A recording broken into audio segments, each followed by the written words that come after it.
you found that mixed martial arts as the next logical evolution of the sport. I think that's a really interesting point. But I just want to put in context, you've got a very interesting background. You've got a 6th Dan in judo, a PhD in sports science, along with a diverse professional background in various combat sports, as you mentioned, with experience as a sports administrator, university lecturer, technical director, director of development, and national and international level coach, along with many high honors.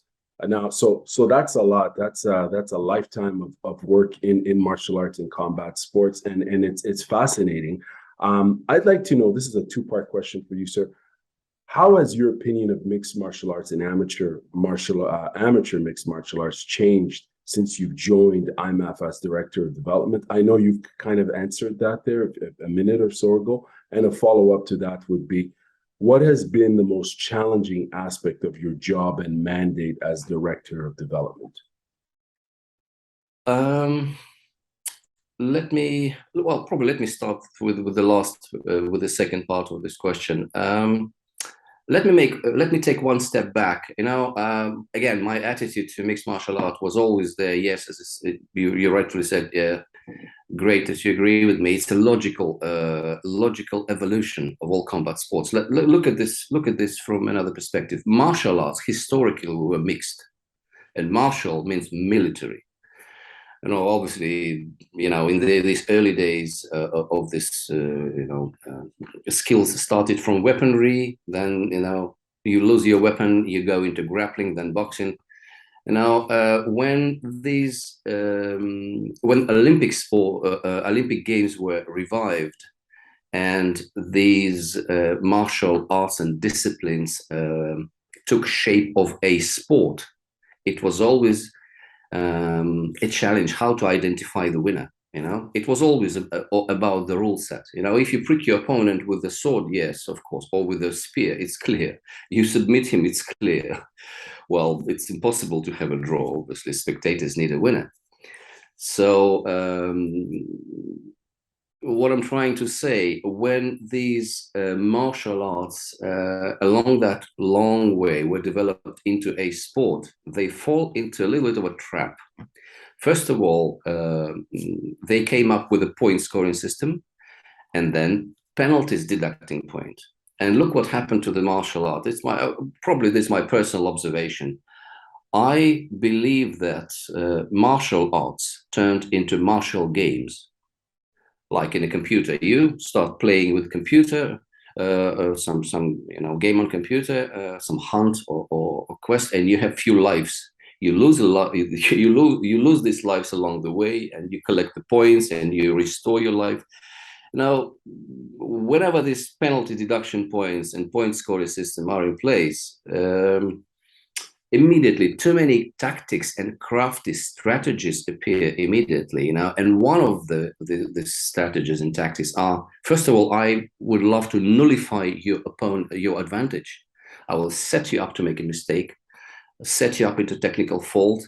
And in many situations, in many sports, we see how this contest from purely technical becomes into penalty game. So take judo. These days, half of the score is penalties, because you can't do that, you can do this, you can do this.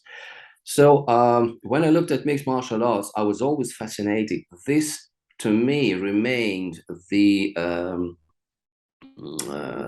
territory which is, free of all that odds. It's the most realistic scenarios.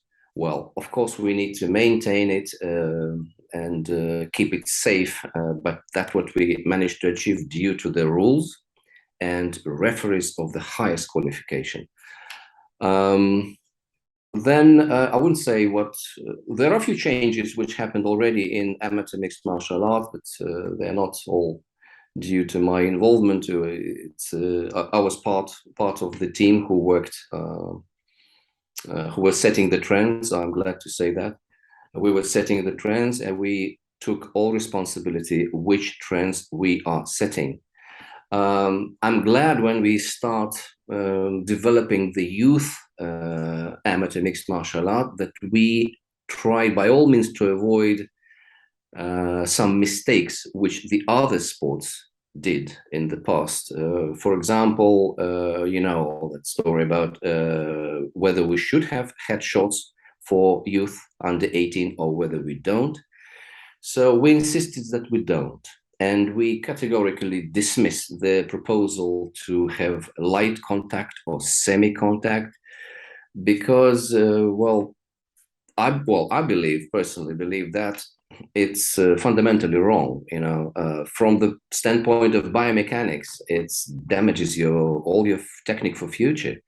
It will take much time to reteach you, make the full strike when you learned just to stop it somewhere in the middle.